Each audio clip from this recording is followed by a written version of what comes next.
Before we start, take a second to subscribe and help us reach our first 1,000 subscribers. Your support means a lot and helps us keep bringing you original stories of betrayal, secrets, and revenge. Now, let's get into today's story. 6 months after my wife left me for my brother, they showed up at my door begging for help. My brother had bruises under his eyes. My wife could barely stand from crying. My parents stood behind them, looking at me like I was the only person left who could fix the wreckage they had made. But before I tell you what they wanted, you need to understand what happened 6 months earlier, because back then, I still believed I had a family. My name is Ethan. I was 35 when my marriage ended. My wife's name was Sienna. We'd been married 6 years. Not perfect, but good, or so I thought. A small house outside Nashville, 2 cars, a dog named Scout, a mortgage we were paying down together. I worked as a structural engineer. Sienna managed a dental office. My younger brother Caleb was the family's open secret. Everyone knew he was the problem. Nobody admitted it out loud. 29, charming, allergic to consequences, lost jobs and blamed his bosses. Crashed our father's car and somehow made our father apologize. My mother always said, "Caleb just needs support." My father said, "He'll grow out of it." I used to believe them. 3 years before everything broke, Caleb moved back in with our parents after losing another apartment. There was always a story. Rent too high, a girlfriend who drained his savings. Sienna felt sorry for him. She'd bring him leftovers, text him job listings, tell me not to be so hard on him. "He's your brother," she'd say, like that explained everything. The first warning came on a Friday night. Sienna smiling at her phone, locking the screen too fast when I walked in, claiming it was my mother. The second came when Caleb started showing up while I was at work, fixing things that never actually got fixed. The third was Scout. My dog was friendly with everyone, except Caleb. He'd growl, low and quiet, every single time. I should have trusted the dog. The day it broke was a Thursday. A canceled meeting sent me home early. I stopped for Sienna's favorite lemon cake, thinking we'd have lunch together. The house was too quiet. Scout wasn't at the door. I heard a laugh upstairs. A man's laugh, not even hiding. I found them in our bed, not a misunderstanding. My wife, my brother. Sienna gasped. Caleb just looked annoyed, like I'd interrupted something. I stood there holding a box of lemon cake and felt nothing come out of my mouth. Sienna grabbed the sheet. "Ethan," Caleb sat up. "This isn't what it looks like." I laughed once because that sentence should be illegal. I didn't yell. I went downstairs, grabbed my laptop, my files, and Scout, who'd been locked in the laundry room the whole time, shaking.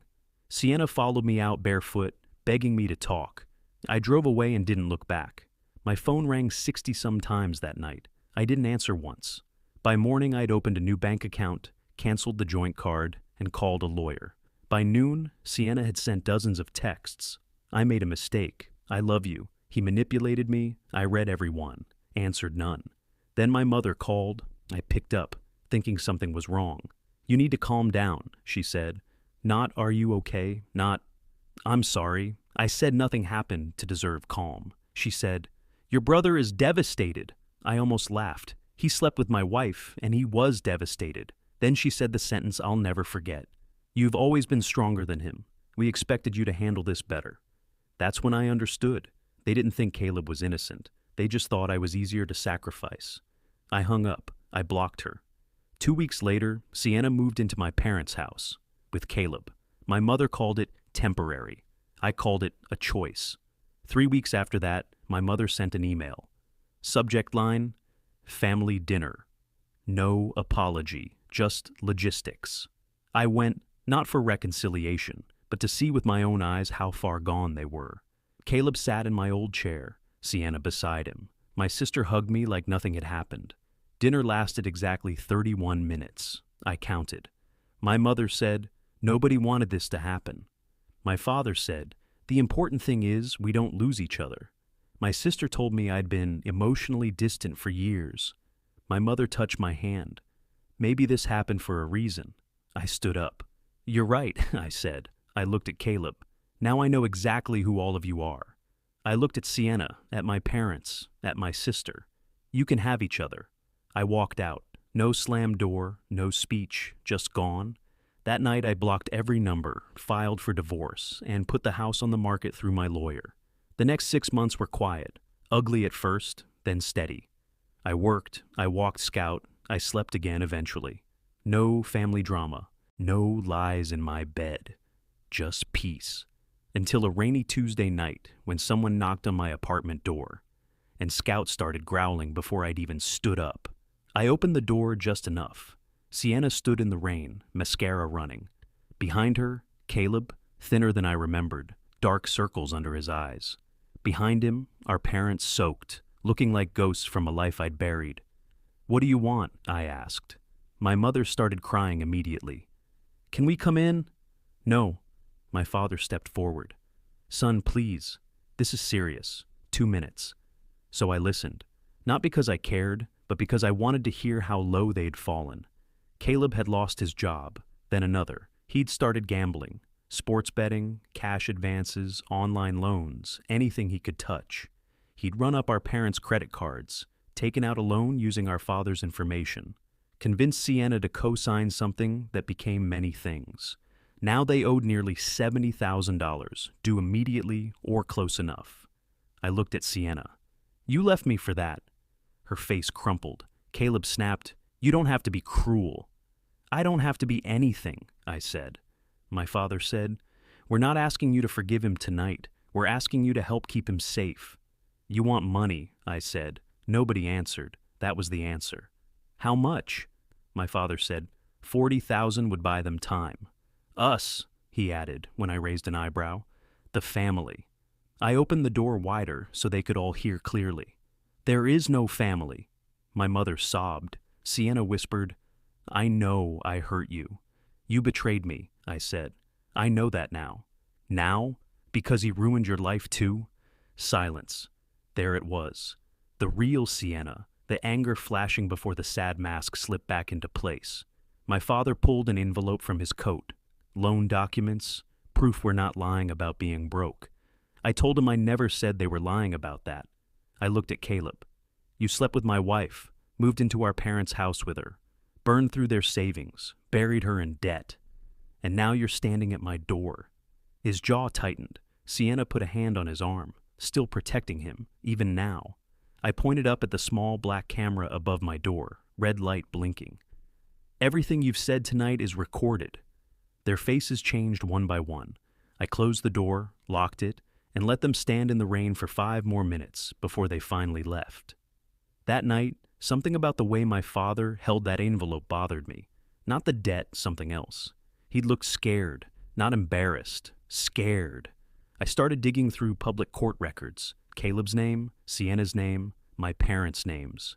Then I found it, a civil filing from 3 weeks earlier. A lender, Caleb as defendant, Sienna as co-defendant, and one more name attached to the loan application, mine. A signature page with my name on it. A bad copy, close enough to fool someone glancing at old paperwork, not close enough to fool me. $48,000. Forged. My stomach went cold. Not angry, cold. This wasn't family drama anymore. This was fraud. I emailed my lawyer at 1 a.m. He called by 7. "Do not contact them," he said. "We're going to make this very uncomfortable." By noon, we'd filed a fraud report. By evening, my credit was frozen, and the lender notified that the signature was disputed. The investigation moved fast. And that's when the second surprise hit. They'd used an old scan of my driver's license, stored in Sienna's email from when we'd refinanced years earlier. Sienna had access. Caleb didn't, not unless she'd given it to him. My lawyer called it conspiracy. I called it what it was. They'd tried to drag me back into their mess before they ever knocked on my door. The begging wasn't the plan. It was the backup, after the forgery had already failed quietly. My father called from an unknown number 3 days later. I answered because my lawyer told me to keep records. "You reported Caleb?" he asked. "Yes." "He could go to jail." Then he should have thought of that before committing fraud. Sienna says she didn't understand what she was signing. She uploaded my license. Did she call me first? Email me? Ask my lawyer? Silence. "Then she knew," I said. "Did you know?"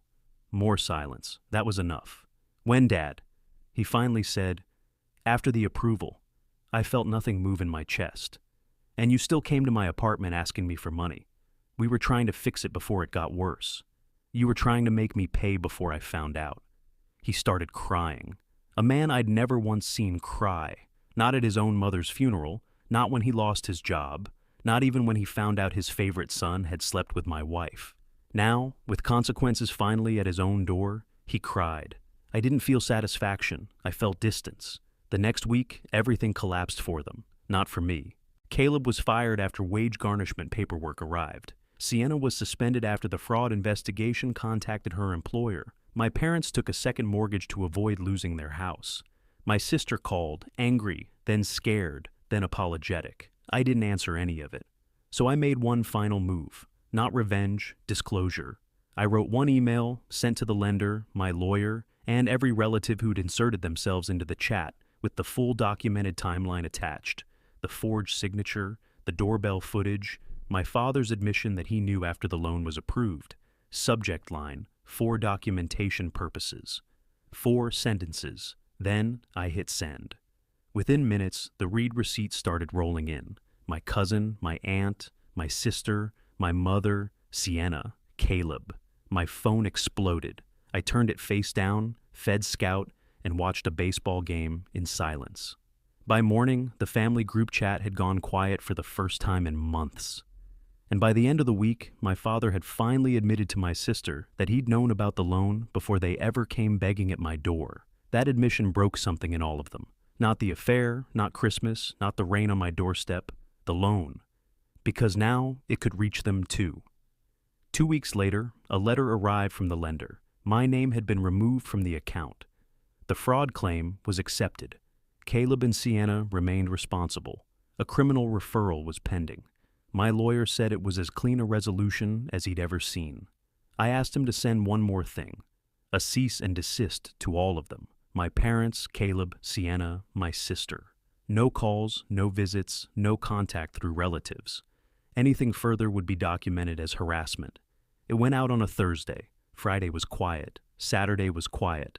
Sunday morning, my father showed up anyway, standing outside my building holding an envelope, looking smaller than I remembered. For 1 second, I saw the man who taught me to ride a bike, who clapped at my college graduation. Then I remembered the bedroom, the dinner table, the forged signature. 5 minutes, he said. Scout growled. I stopped 10 feet away. You're violating a legal notice. It's a letter from your mother. She just wants you to know she loves you. No, she doesn't, I said. She loves the version of me that absorbs damage quietly, the son who fixes things and forgives things without being asked. She doesn't know the man standing here, the one who says no. His eyes filled. I failed you. I know that now. You didn't fail me once, I said. You failed me every time it became inconvenient to protect me. He nodded slowly, like the words physically landed. They're going to charge Caleb, maybe Sienna too. He survived being protected his whole life, I said. Let's see how he survives being accountable. What about us? There is no us. You walked away from me at that dinner table. I'm just done following you. He cried quietly. No speech, no scene. I walked past him, and he didn't try to stop me. That night, I made a different kind of decision. I couldn't keep living near the wreckage, the grocery store Sienna and I used to shop at, the park where Caleb and I played as kids, the street to my parents' house. Every corner of that city had a ghost attached to it. 2 months earlier, my company had offered me a transfer to Asheville. I'd ignored the email. That night, I opened it again and replied, I'm interested, if the position's still open. 3 weeks later, I was packing the truck before sunrise. Not much. Clothes, tools, Scout's bed, a few books. I donated the rest, including a box of wedding gifts I'd kept without knowing why. As I locked the apartment door for the last time, my phone buzzed. Unknown number. I almost let it go. Then I answered. Ethan. Sienna's voice was hoarse. I heard you're leaving. I said nothing. I just wanted to say, I'm sorry. No, you didn't, I said. People who destroyed your life love talking about being sorry. She started crying softly. I miss who we were. I looked at the empty apartment, at Scout waiting by the truck. We were never who I thought we were. I loved you. You love being loved by me, I said. Don't call again. I hung up, blocked the number, dropped my keys in the landlord's mailbox, and drove east. Asheville was 6 hours away. Rain followed me for the first 3. Then the sky cleared somewhere past the state line. Scout lifted his head from the passenger seat, and I laughed for the first time in months. Not because everything was fixed, but because nothing needed fixing anymore. The new job was hard, good hard. Long days, new people, nobody who knew my history. I was just Ethan, the guy with the dog, the guy who showed up early, the guy who kept his word. That was enough. I rented a small house with a fenced yard. New bed, new couch, nothing from the marriage, nothing my family had ever touched. 3 months later, my lawyer called. Caleb had taken a plea deal, probation, restitution, mandatory counseling. Sienna's settlement was separate but similar. My parents were selling their house, buried under debt from years of rescuing the wrong son. I thanked him and hung up, then stood on the porch watching Scout chase leaves across the yard, waiting to feel something. I didn't. What I felt instead was distance, like those people belonged to a story I'd read a long time ago. Sad, avoidable, but not my life anymore. 6 months after the move, I met someone, a veterinarian named Priya. Scout adored her instantly, which mattered more than I expected it to. We moved slowly, no rushing, no promises made too early. One evening she asked about my family. I gave her the short version: wife, brother, a forged loan, a door I'd had to close. She listened without interrupting, then said, "That must have hurt." It did. "Do you miss them?" I actually thought about it. My mother's kitchen, my father's laugh, Caleb before he became someone I didn't recognize. Then I thought about the bedroom, the dinner table, the rain on my doorstep. "No," I said. "I miss who I thought they were." She nodded, and that was it. No lecture about family, no speech about blood. Just understanding. That night, sitting on the porch with Scout beside me, the street quiet and my phone silent, I understood something clearly for the first time. My wife leaving me for my brother wasn't the end of my life. It was the end of my blindness. I'd spent years confusing loyalty with endurance, thinking a good son absorbs pain, a good brother gives endless chances, a good husband forgives anything if someone cries hard enough. I was wrong. Loyalty without respect is just captivity. Forgiveness without accountability is permission. And a family without love is just people sharing a last name. They came begging for help, but they never wanted me. They wanted my money, my silence, my old role, the fixer, the one who cleans up the mess. That man is gone. They buried him the day they chose each other. I just finally stopped visiting the grave. The best revenge was never destroying them. They managed that themselves. The best revenge was building a life they could never enter again.